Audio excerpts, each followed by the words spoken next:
Hello and welcome to another episode of Movies, they're pretty good. I'm your host, Travis Dudding, and today we have returning only guest, my brother, Tyler. Hey everybody, and all I have to say is this is considered to be somewhat a first Steven Spielberg and, in a way, first George Lucas movie that Yeah, we're doing. we haven't covered either of those so far. So, alright, should we get right into it? Absolutely. Alright, Raiders of the Lost Ark, 1981. You know that from clicking on it. But, let's get into it, alright? Opening scene, we got the nice dissolve from the Paramount logo into an actual mountain, so that's pretty cool. I love when they do that.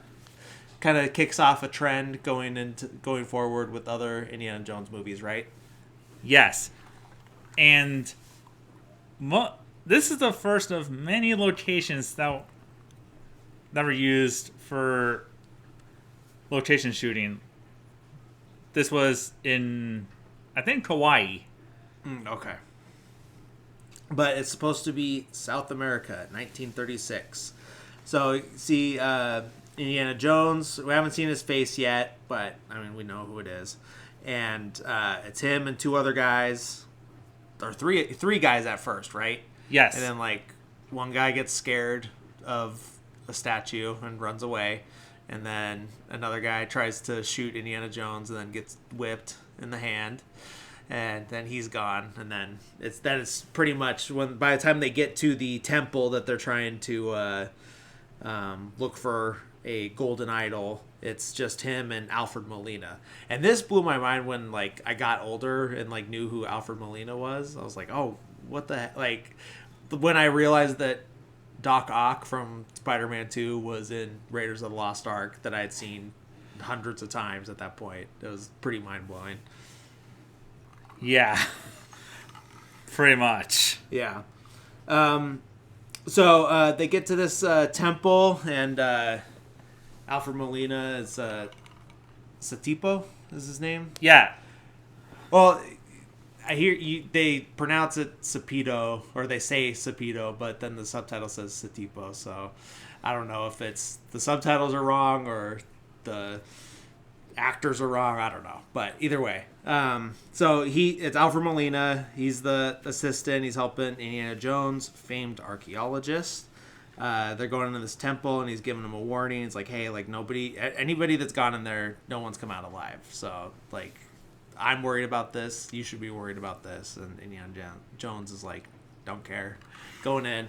And we get like a bunch of cool gags, like from different booby traps and just all kinds, like production designs off the chart on this one.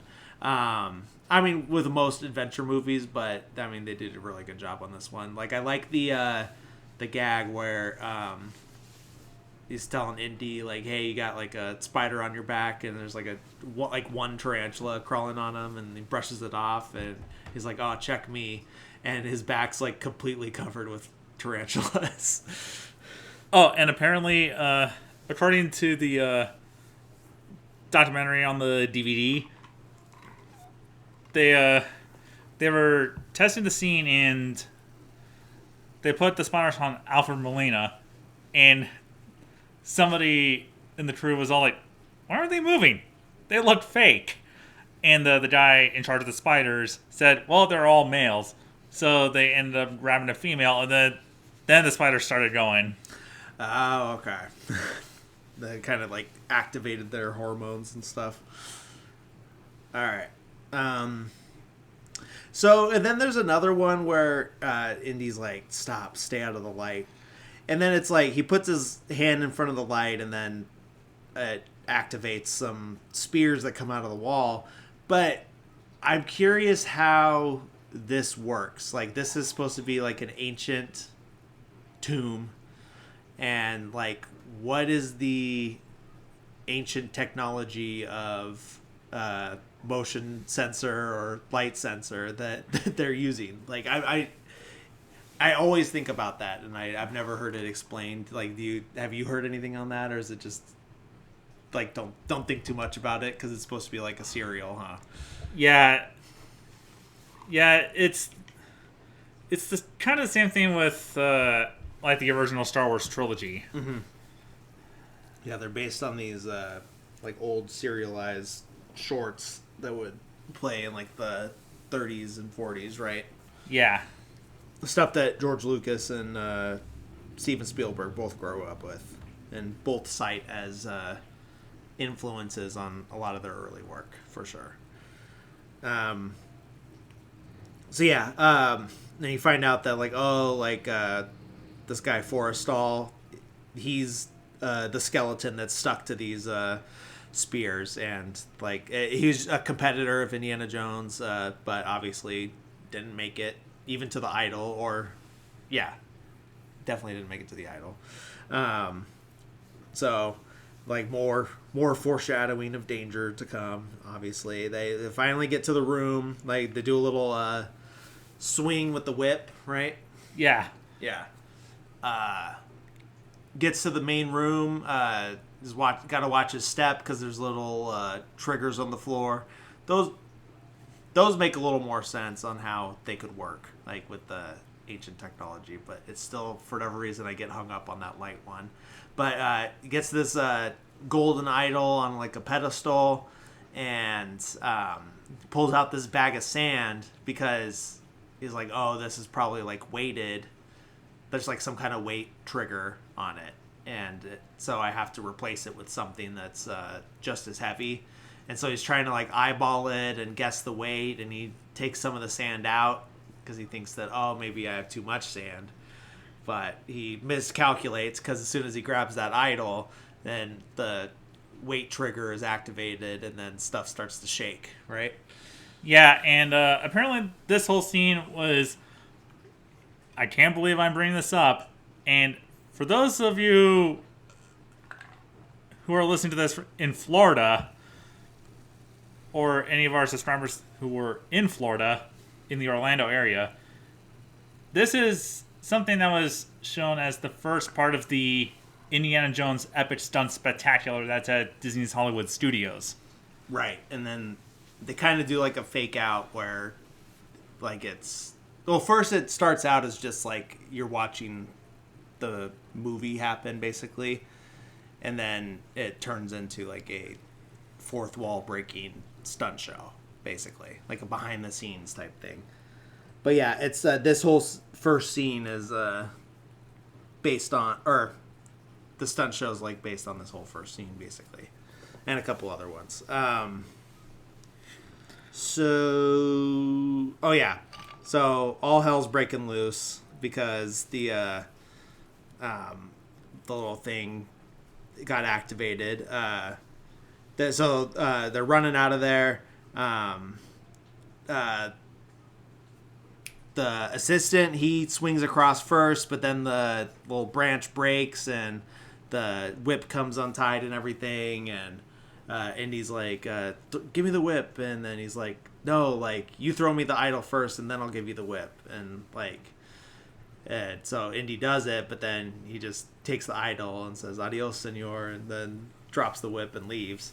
So Indy's got to he's got to hold Z and press A and do a long jump over the pit, like in Mario 64.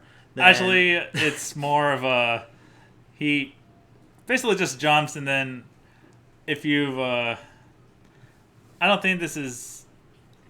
They don't show this thing, but in the Super Nintendo game Indiana Jones Various Adventures, it just talks through like a little...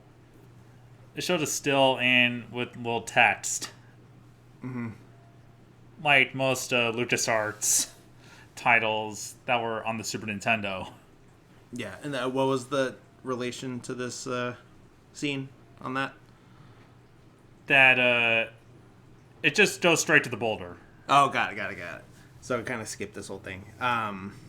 So yeah, but he does make it across. He like has to like pull himself up on a vine and everything, and there's like a slowly closing stone door, and he like makes it under just in time. As soon as he gets up and to start chasing after his assistant, there he is, dead. He wasn't paying attention to the traps and got himself spiked to the wall. So he just grabs the idol from him and makes his way out. But then here's some more crumbling sounds and looks up, and there it is, the giant round spherical boulder chasing him. And this is, in that stunt show that he talked about, in the ride at Disneyland. And Tokyo Disneyland. So, and also just very iconic scene. Like, everyone knows this one. So he's got to run, obviously, because there's a giant ball chasing him. And so he's just running through the rest of the temple, and he finally, like, dives out into the jungle. He makes it out. The ball stops at the door and everything, and gets up covered in spider webs, and then he's completely surrounded by the indigenous tribe, the Jovitos. And so he's like, oh no, like, I'm surrounded, like, what am I going to do? But then here comes another competitor who's a little more prominent in the story, Belloc. He's a French archaeologist. And so he's, like, made friends with this tribe, and basically telling Indy, like, oh, you chose the wrong friends. Like I picked these guys, and now I'm using their power to make you surrender the idol to me, basically. And then now I get to bring it to my museum or whatever, and I didn't have to do all the hard work like you did. And for those of you who, I know it's a weird coincidence of a 30-year-old franchise that's this year that was very prominent on television. In 1995, the actor Paul Freeman did a movie of that particular franchise called Mighty Morphin Power Rangers, the movie. Mm-hmm. And he played Ivan Ooze in that movie. And then Paul Freeman, that's Belloc? Yes. Oh, okay. Yeah.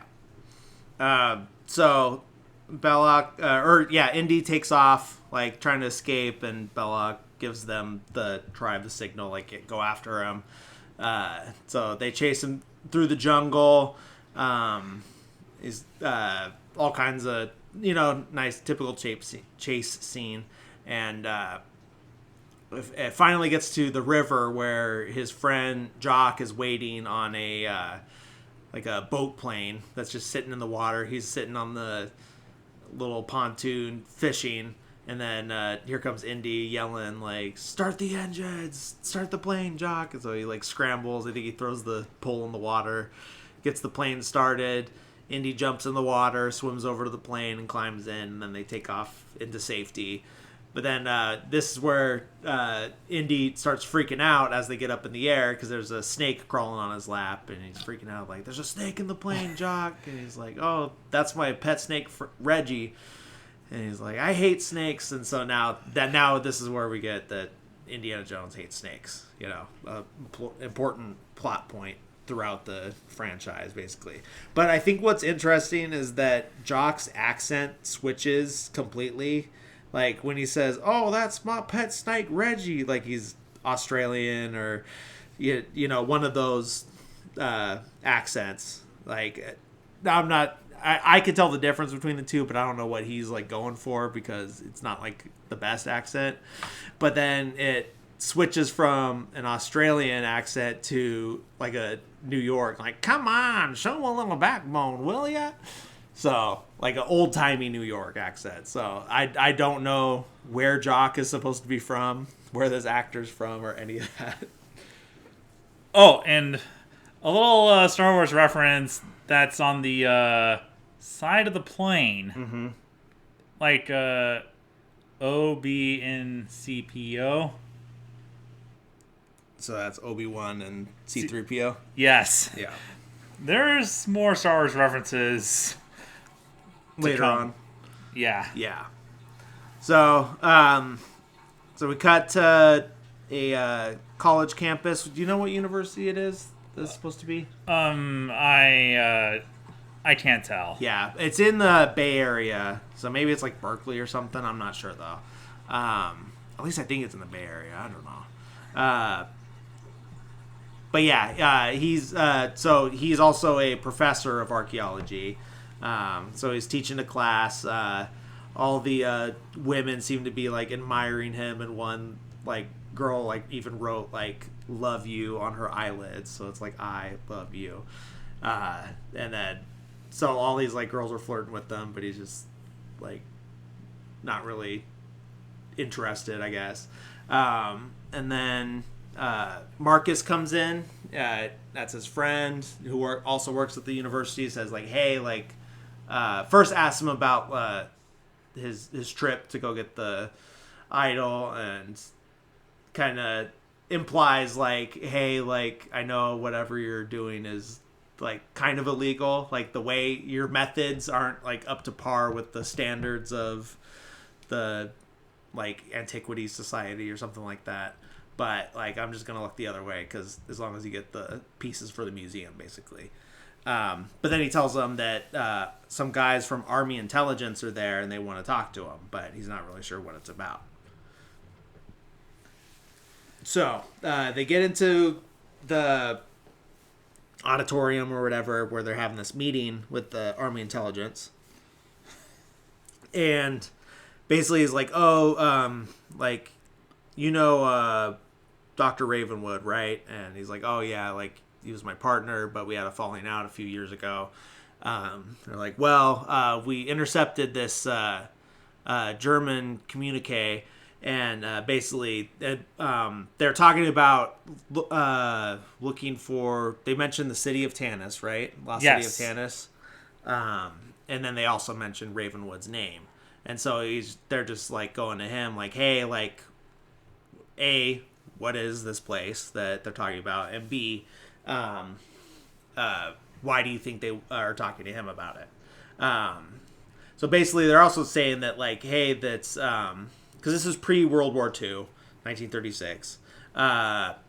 So it's, and they're basically letting them know like, hey, Hitler has the Nazis going out looking for all these religious artifacts and occult artifacts and all this stuff. And like he's just obsessed with like collecting all these things, either for supernatural purposes or power or, you know, whatever, you know. So they want to know why he's doing that. They want to know what he's going for next and all that stuff so they can like basically beat him to it. And so City of Tanis is the thought to be the last location of the Ark of the Covenant from the Old Testament. And that's the vessel used to carry the Ten Commandments, right? Yes, the original stone tablets that Moses brought down from the mountain and smashed. Yeah. So it's supposed to be those in there, and so that's what the Nazis are going after at this point.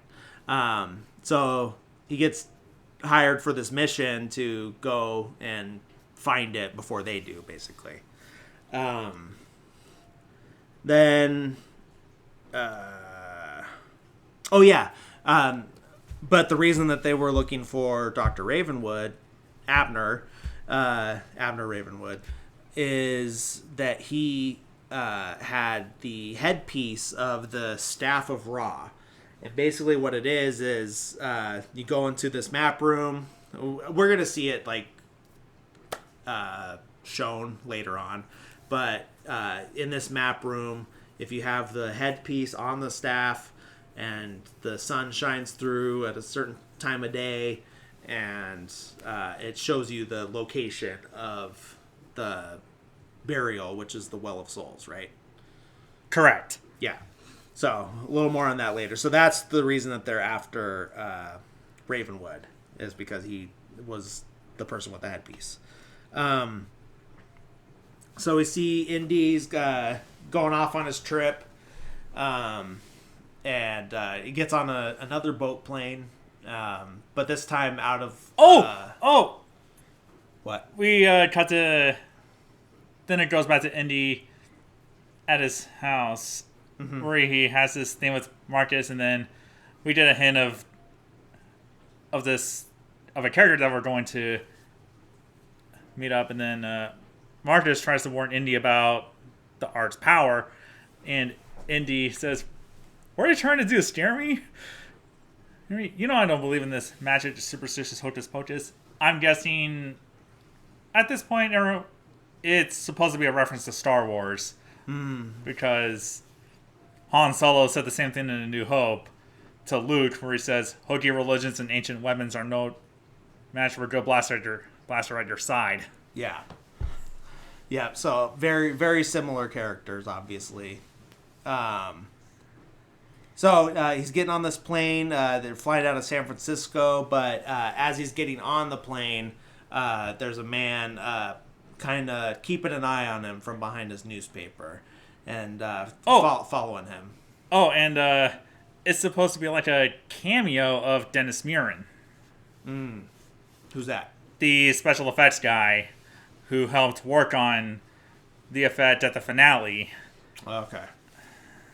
So that's who's spying on him. So we see the old red line on the map showing like where he's flying to. So he goes from San Francisco to the Philippines to Nepal. And pulling on this bar, like in this snowy village. Marion is in there, Marion Ravenwood. And that this is the daughter of Abner Ravenwood.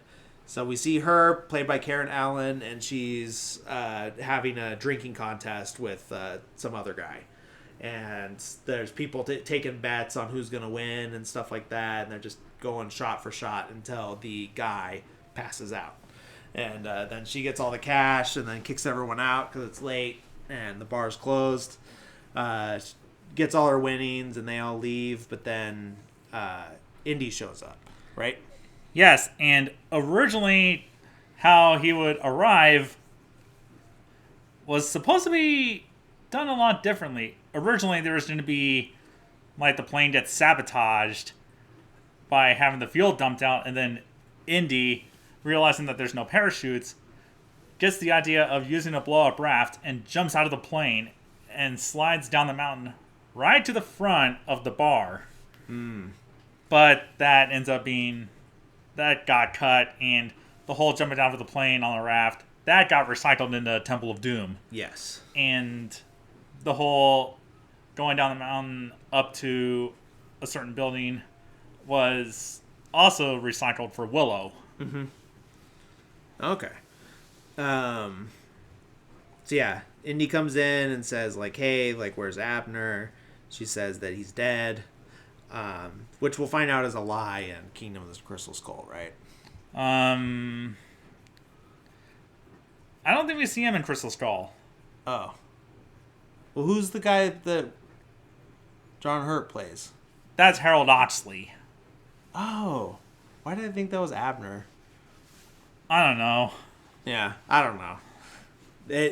It's been a long time, and that's one of the very... It's been a long time since seen that one. That's a bad one. Anyways, so moving on. So he's offering her $3,000 for the medallion, and like just go ahead. She's saying like, "Oh, I don't know where it is. I could go look for it though." But then basically kicks him out. We find out that they have like some romantic history together, and then he kind of just left. And then. So she kicks him out and says, like, hey, like, I'll think about it. As soon as he leaves, we see that she's wearing the medallion. And she pulls it out. She's got it around her neck and everything. She lays it down on the table and then goes back to, like, cleaning up. Because this is her bar that she owns. And then in come a few Nazis. Or no, it's just one guy who we'll find out works for the Nazis. Yeah, and then Tote. Yeah, Tote. A guy with the glasses, and then he's saying, like, oh, like, I assume Dr. Jones was here, and we're looking for the same thing, and I hope for your sake that you didn't give it to him. And then it starts getting, like, a little threatening, and then eventually goes to pulling a hot poker on her and threatening her with that. And then Indy comes in right on time. And then there's a whole big fight scene liquor bottles being broken over each other's heads. The tote going for the medallion that's been like laying in the fire, and burns his hand on it and runs out in the snow to put it out and everything. Any other notable parts in this? Oh, and you pay attention to Indy's gun. It switches between a revolver and an automatic. Oh, really? Yeah. Yep, did not notice that. So yeah, they get out of there. They get the medallion. Indy and Marion do. Then she's saying like, "Hey, like you're getting more than you bargained for. I'm gonna be your partner. I'm coming with you." So they leave. They fly to Cairo. And then here we meet Sala, played by John Rhys Davies. Yes. Yes. And they're up on their like rooftop terrace and everything, having dinner. He's got a bunch of kids. His wife's there. Some monkey shows up that they're playing with and everything, and will be more important later. So yeah, Sala's like a long friend that they go like way back, right? Yeah. And then, am I missing anything right now? Well, this is the start of a little weird behind-the-scenes story. That's where the real fun, real interesting behind-the-scenes story gets good when because they started filming in Tunisia. Uh-huh. You want to say it? Yeah. Yeah, and we, and apparently we get to the streets after Indy realizes that Belloc is leading the expedition. Right, so he's the one that the Nazis have hired to find this. Yes. Find the Ark. Correct. Yeah. And then we cut to Indy and Marion through the streets, which is on location in Tunisia. Mm-hmm. And the monkey then the monkey runs off. Then we find out, oh, he's in cahoots with the other guys. Yeah. And where that little bit where the monkey does the salute, he is actually reaching for a grape that's being held by one of the stagehands off camera. Yeah, because there's a scene where the monkey and his actual owner, this is a guy in an eye patch, they're confronted by the Nazis. The owner does the Heil Hitler salute, and then the monkey does it as well, too. But so, yeah, that's what we're talking about with the grape, right? Yes. Yeah. So, oh yeah, what's next? And this leads to one of the more really iconic scenes in the stunt show. The second part of the stunt show, the Cairo streets fight scene. Mm-hmm. And these bandit guys show up, and they cause a ruckus, and then Indy fights off some of them, and Marion ended up in the hay cart for safety, and then the cart rides off, and then she gets cornered by one guy, but all she had was a frying pan. Yeah. And the guy had a knife. She runs off. The guy goes after her, and then you hear a frying pan hit him on the head. Yeah, you get a nice Looney Tunes style gag right there. Yeah.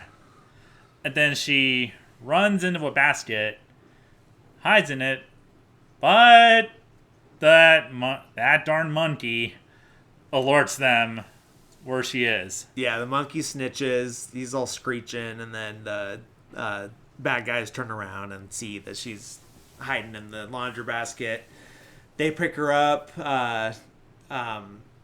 She's calling out for help, and then that's when Indy notices, like, oh, she's in one of these baskets, and he's like pulling out people's laundry and jumping. Oh, we forgot this most iconic part of the scene. What? The swordsman.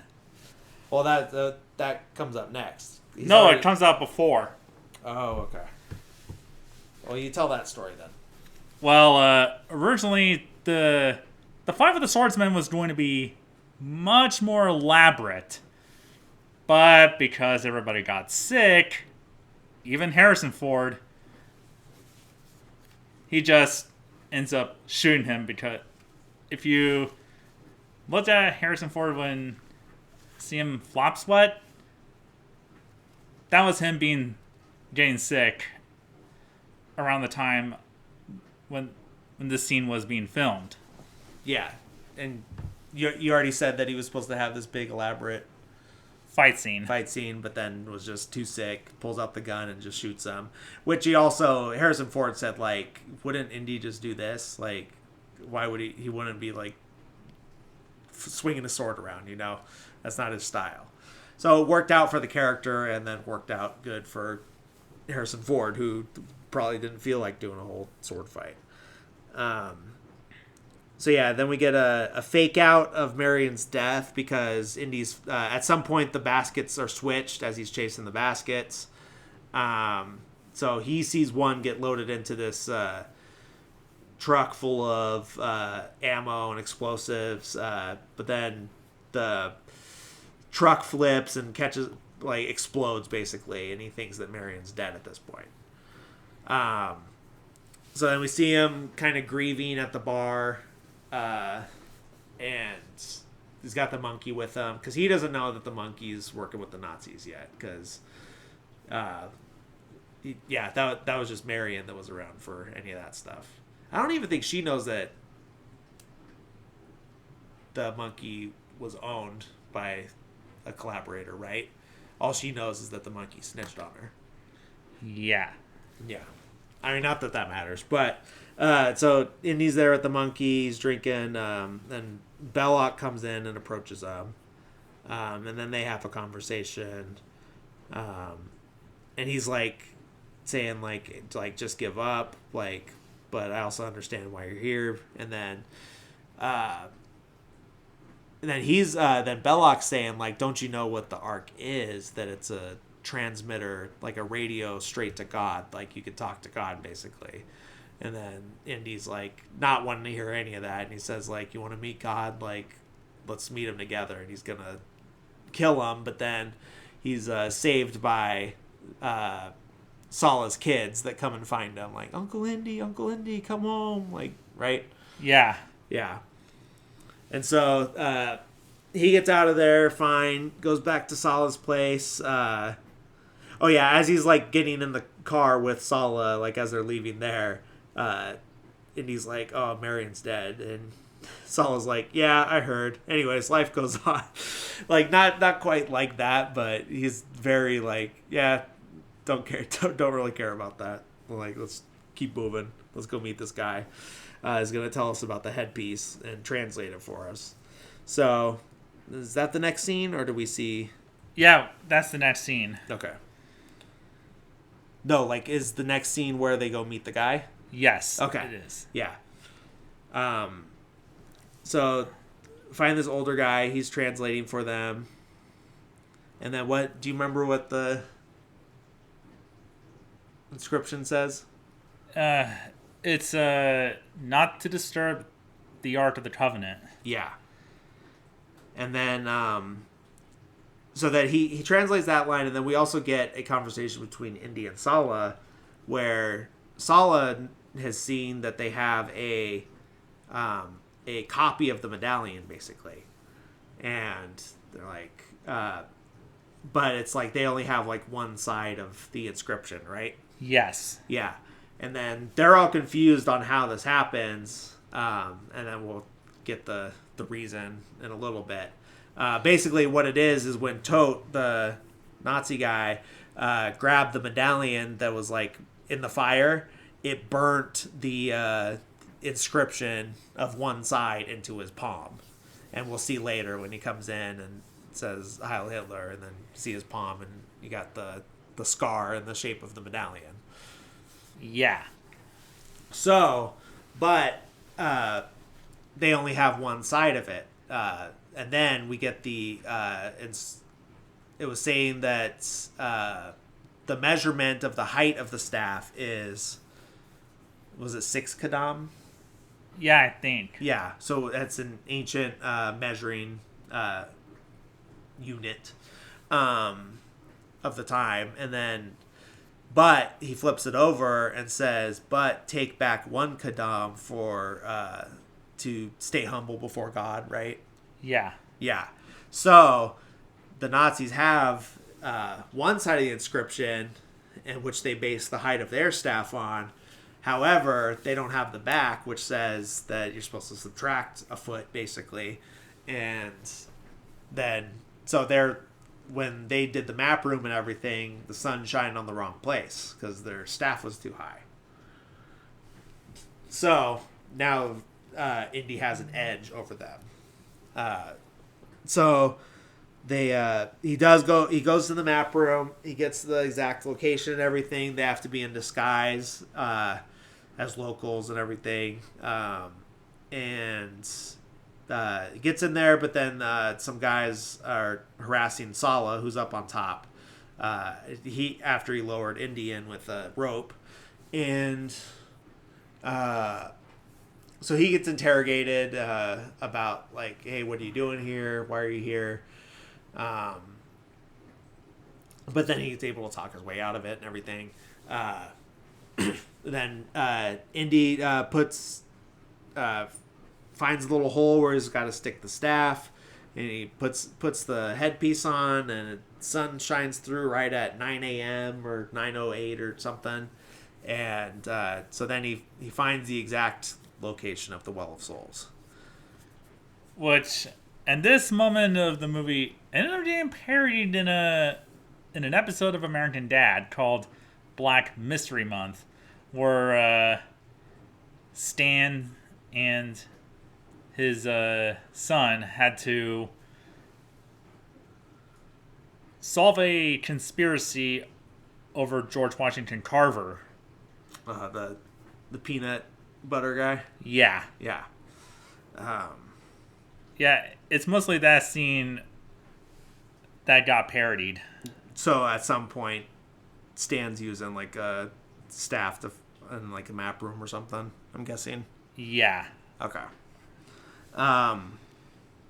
So eventually he gets out of the Sala, like, finds a bunch of flags to like make a new rope and get Indy out of the map room.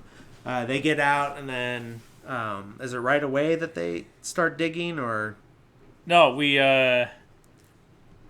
see a short-lived reunion between Indy and Marion. Oh, that's right. Yeah. When they're trying to get out of the camp, Indy runs into a tent to hide, and then sees Marion tied up. And then he's about to free her, but then he's like, oh, wait, like, I know exactly where the Well of Souls is, and they don't. So if I take Marion now, or he's telling her this, is like, if I take you now, then they're gonna be looking for us, and we need to take advantage of this lead that we have. So sorry, but I'm gonna leave you here kidnapped. Right? Yeah. So then we see them digging, right? In the middle of the night. Yeah. Yeah, we get they see the section that's not occupied, and then Indy and some other diggers and Sala went to that spot and then start digging, and then we get the shot from the trailer where Indy gets out of his disguise and puts on the fedora. Oh, okay. And then it cuts to night with the lightning. Yeah. So, yeah, as soon as they start digging for this, then there's this big storm, which is kind of like God warning them, like, hey, don't do it. Should have read the medallion. Told you. And then eventually they hit, what do they hit, like a solid area or what? Yeah. Okay. Yeah, so they find, like, the stone that has to be moved in order to get in there. They excavate it out. We are also cutting between that and Marion in the tent, in Belloc's tent. and he's like kind of like flirting with her and stuff, but he likes her and he wants her around just for himself, basically. But she's like playing him like, well, like acting like, well, Indy like left me here, so I'm not gonna like, I'm done with him, basically. And she's just like playing her way to get out of there and get to a spot where she can escape. And then when she does try to escape, Tote is walking in, and and this is where we get the this is where you see his scar, or that already happened. That already happened. Ah, that's right. But he like acts like he's about to torture her, and he pulls out this thing that looks like nunchucks, but then it turns out to just be a coat hanger for his coat. Yeah, and, instant coat hanger. Yeah. So, yeah, she's stuck there. She's not getting out anytime soon. They finally get the giant stone door open to the Well of Souls, and what happens first? They find out, they're thinking, why is the floor moving? And then Indy asks for a torch, drops the torch, and this is one of the first of the creepy crawly scenes, one of the major ones. Yeah. And it's filled with snakes. They're supposed to be Egyptian asps, but they're really glass snakes. Mm. And some of them were actually pythons. Yeah. Some cobras in there too, right? Yeah, and the production crew took the cobras seriously. They had to take anti-venom shots. They had to put like a glass barrier between the actors and the cobras. Mm-hmm. Basically to keep everyone safe. Yep. Then we get the iconic line, the snakes. Why did it have to be snakes? Yes. Yeah. That Indy and Sala get lowered in. They gotta make their way through the snakes and everything. Doesn't Indy like set them on fire or something? Yeah, it's supposed to repel them. Yeah. Oh yeah, that's. I think he just makes a fire to like be like a barrier between them or something. Yeah.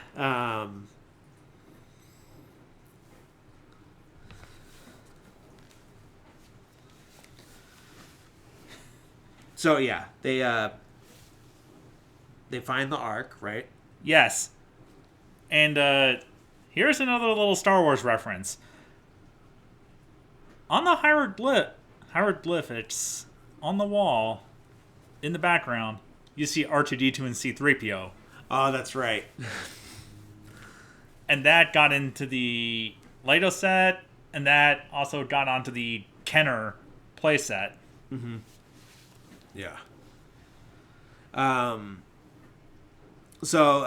They find the Ark. They're like very slowly, like putting like the handles, like to carry it, like a, I forget what it's called, but yeah. So basically, they put in handles to be able to carry it. Yeah. Slowly get it out of there. What are you gonna say? It was basically the way that the Hebrews did it when they were leaving Egypt. Yeah. So the authentic way, the way it was meant to be carried. And then, so they get it loaded up into a crate and have it hoisted up.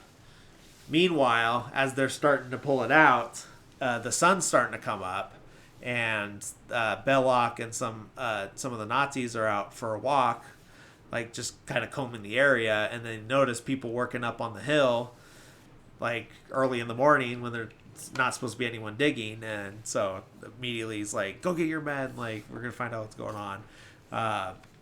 So then, Sala gets lifted out of there on the rope, but then after Sala goes up, then the rope gets pulled up, and they just drop the rope, right? Yeah. Yeah, they drop the rope, and Indy's like about to be mad at Sala, and then he realizes that Belloc's up there, along with all of the Nazis in the area, right? Yeah. And then what happens? Yeah, and then they came up with the sadistic idea of having Indy trapped in the Wall of Souls with Marion. Yeah. Yeah, so it's realized that Marion is there, and Belloc didn't even know this because they just bring her up to the hole and toss her into the temple with Indy. And Belloc's not happy about that because he wanted her for himself. And but they, the Nazis don't care about that. And so they seal the tomb, and they're trying, and then Indy and Marion are trying to find a means of escape. Yeah. And then Indy notices some snakes coming through a wall, and he's like, oh, like there's something behind that wall because they're coming from somewhere. And so he looks at one of these big statues and is like, oh, I'm gonna crush this through the wall, and that's how we're gonna get out. It's a lot of desecrating of ancient tombs for an archaeologist to be doing, but hey, if you gotta get out, you gotta get out. And then he eventually does push it through the wall, and then they climb through, and then this is where we get all the mummies. Yeah. And some of the screaming that the mummies were doing, I'm not sure if the sound engineer put that in as a joke, but knowing Spielberg, I doubt that. Put what? The screams? Yeah. Oh, okay. Because it's very reminiscent of Snow White, where she's kind of heightening the reality of what is scaring her when it's just like a bunch of trees and stuff, but she's imagining them to have faces and arms. And so basically Marion's dropped into this room with a bunch of mummies, and like the fear in that situation has heightened it to where they're like grabbing at her and lunging at her and screaming at her. When in reality, they're probably just there because they're mummies. Yeah, and then Indy pulls her out. Yeah. So they escape from there. They're out by like a runway, and they see that they have the Ark, right? Yeah, but as Indy was pushing the stone out of the area to make their exit from the Wall of Souls, the boulder, originally there was a scene where a guy looks over and then Indy knocks him out, and then there was a whole little bit of a scene in between that got cut. Got it. So then they get over to this airplane, right? Like yeah, the flying wing. Yeah, they're at the flying wing, and they're trying to get to the Ark, but then they're noticed by these guys, right? Yeah. Yeah. So then there's this whole long fight scene on this, like on and under this plane. Like Marion ends up in like the gunner cockpit, and then Indy's like fighting this giant bald guy who's like super buff and tall, and it's Pat Roach. And who's that? He's a well-known actor, and he's gonna be in the next Indiana Jones movie, Temple of Doom. Okay. As the thuggy slave driver that Indy fights on the conveyor belt in that movie. Oh, okay. And originally he was going to be in Last Crusade, but Indy would have his big fight with Colonel Vogel on the tank in that movie. And I think Pat Roach is in Willow. I think he played Mad Morgan. Okay. So the best part of this scene is where that guy, played by Pat Roach, gets chopped to death by the propeller, right? Because he's like not paying attention. Yeah, and the Indiana Jones throughout this entire scene, that's Vic Armstrong. That is not Harrison Ford. Okay, that's his stunt double? Yeah. Okay. So, I mean, they defeat these guys and then end up blowing up the plane. Oh, yeah, because at some point the like a gas pump got like left on, and so like gasoline or jet fuel or whatever is pouring out onto the runway. Then like a fire gets started at some point, so it's just like a matter of time before this thing blows. And like right as Indy gets Marion out of the cockpit and they get to safety, the whole plane blows up. And then they get to the Ark being loaded on a truck, right? Yeah. And they're too late, but they see what truck it's on, right? Yeah. And then and then starts another very long chase scene of Indy trying to get the Ark from the truck, basically, and where he like is hiding under it, right? No, he starts off on horseback, and then he jumps off the horse and hands onto the side. That's right. He's on the side, and he ends up climbing in the truck and killing both those guys, like, or kills one, and then, or he just throw both of them out. Basically, there's like a whole army of them in the cargo area. Yeah. Oh yeah, he gets rid of all those guys that are all hanging out in the back. Then goes for the driver and the passenger, right? Yeah. Yeah. But yeah, all kinds of cool stunts of him like hanging off the front of the truck, the side, the back, getting dragged under, holding onto the bottom, trying to climb under it.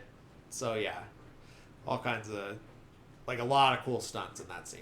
Yeah, and the truck itself is at the tier for the Indiana Jones ride at Disneyland, in the outside portion of the attraction, if you're going through the standby line. Yeah. And then, so yeah, Indy gets the truck. They get down to a dock where it's being loaded on the ship. It's like a smuggler ship, right? Yeah. Oh, and there is this little film flub that we stepped over. What?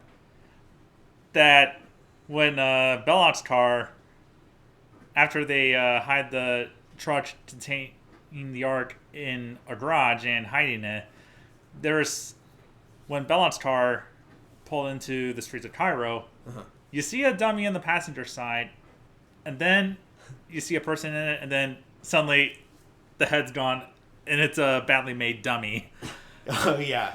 Yeah, you pointed that out to me when we were watching, and I had either forgotten about it or just never noticed it, but it's so funny looking. So it gets loaded onto the ship, and Indy and Marion say their goodbyes to Sala, and they get on the ship, and we get a scene of her trying to take care of him with all his injuries and stuff, right? Yeah, and this line where Indy says, "It's not the years, it's the mileage," that's Harrison Ford actually ad-libbed that line. Oh, okay. Yeah, I didn't know that.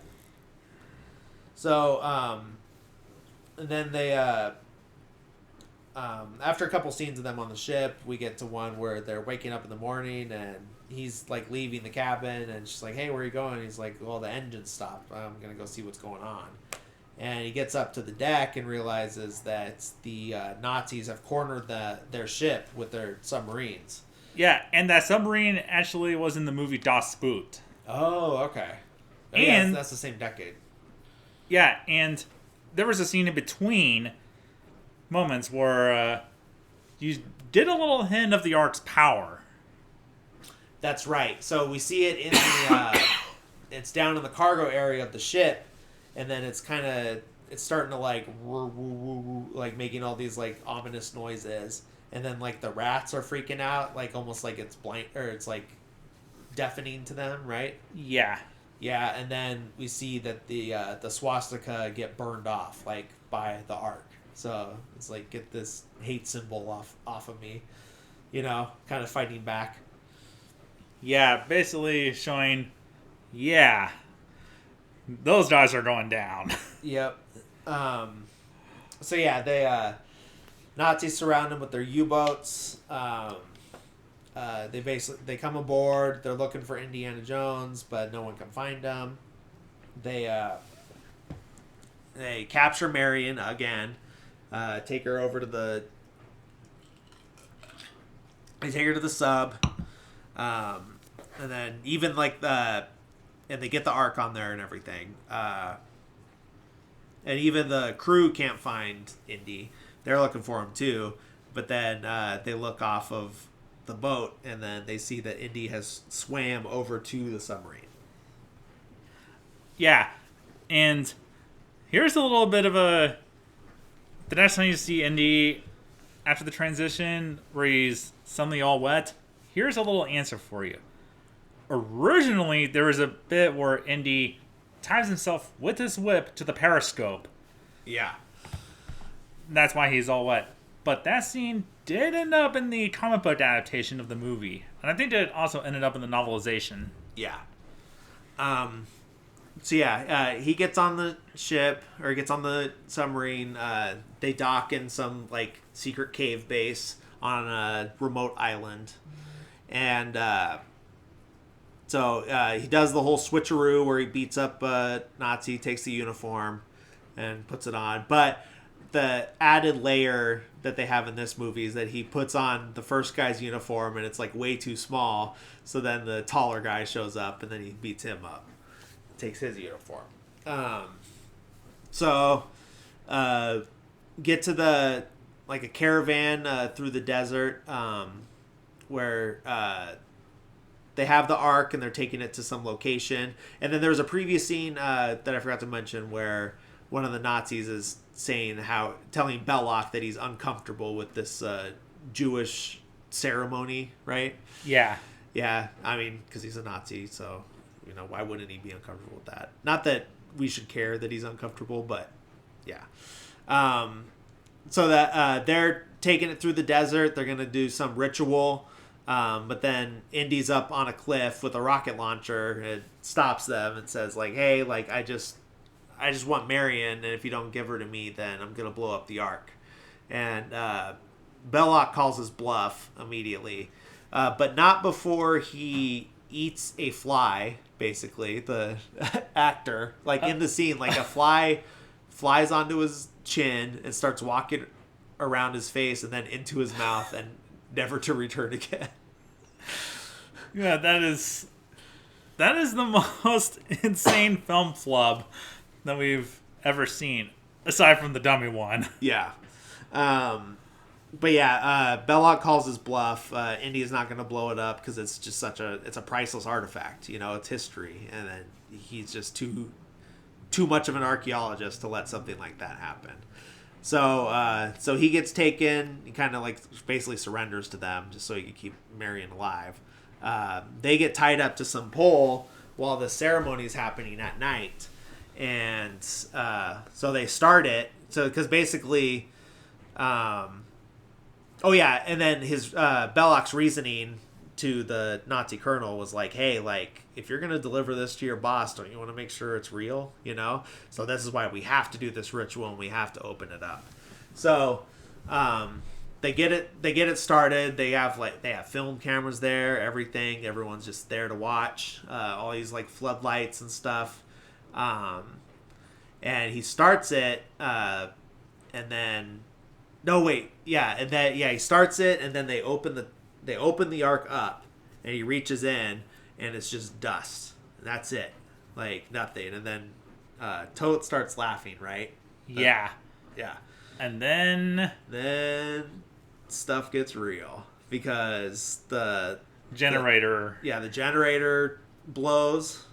Yeah, causing everything to go dark. Yeah, all the lights start to blow.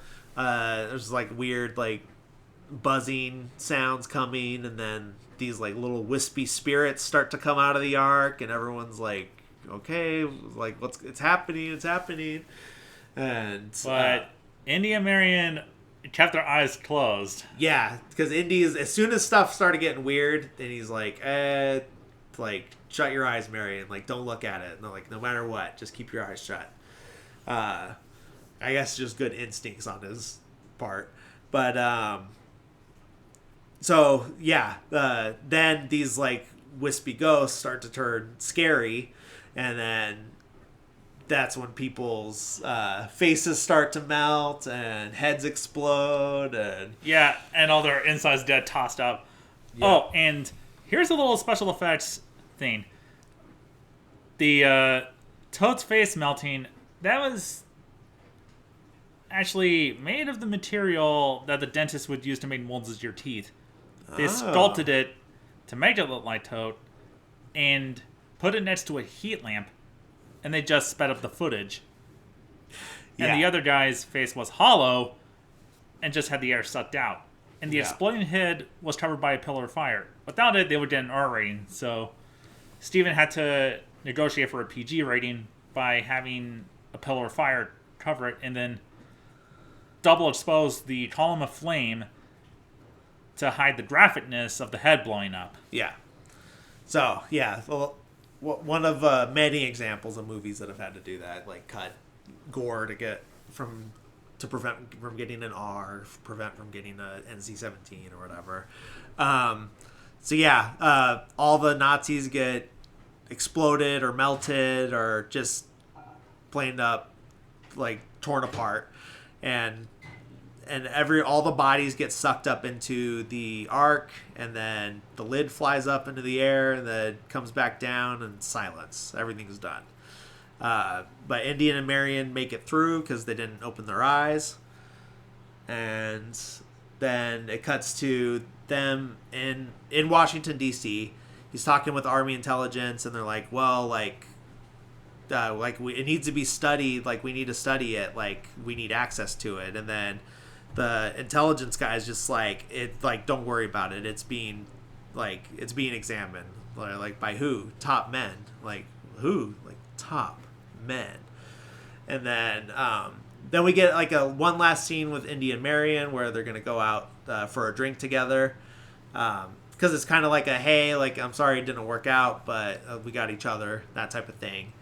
And then then it cuts to where it's being kept, and then we see the Ark being closed up in a crate and put in this giant warehouse full of all kinds of top secret items and documents and artifacts and stuff like that, right? Yeah. And we don't even see this place until, hint, hint, Kingdom of the Crystal Skull. Right. And that's where you find out that... Area 51. Yep, it's Area 51.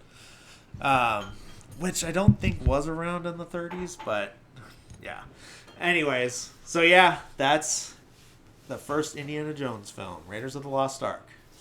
Yeah. Definitely redefined the adventure movies. Yeah. Yep. So yeah, that's it. Any last thoughts on it?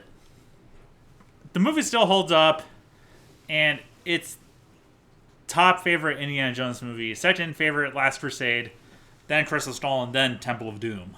Right. All right. So yeah, and eventually I'll get to some of those another time. But yeah, so that's it for this episode. Glad to have you back again, Tyler. It is great to be back. Yep. All right. So until next week, guys, take it easy. Have a good week. Remember to follow the Instagram at Movies They're Pretty Good with no punctuation. And yeah, see you guys next week. Thanks. Bye.